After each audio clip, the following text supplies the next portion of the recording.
अस्सलाम वालेकुम प्यारे दोस्तों। शहद को सिरके में मिलाकर कुरली कर लें, आपके दांत हमेशा मजबूत रहेंगे। रात के वक्त नाक में कलवंजी का तेल डालने से दिमागी सलाहियत तेज हो जाती है। सुबह के वक्त खट्टी चीज़ें ज़्यादा खाने से बीमारियां घेर लेती हैं। ज़्यादा चाय और कॉफ़ी का इस्तेमाल करने से होंठ काले हो जाते हैं।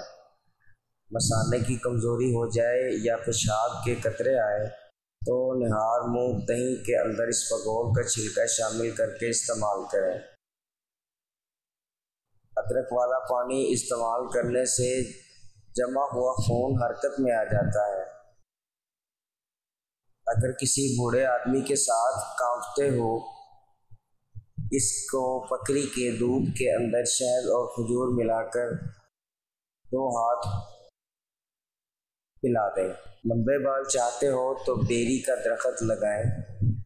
वॉशरूम में 6 मिनट से ज़्यादा वक्त लगे तो कोड़ तुम्बे की फक्की का इस्तेमाल लाजमी किया जाए।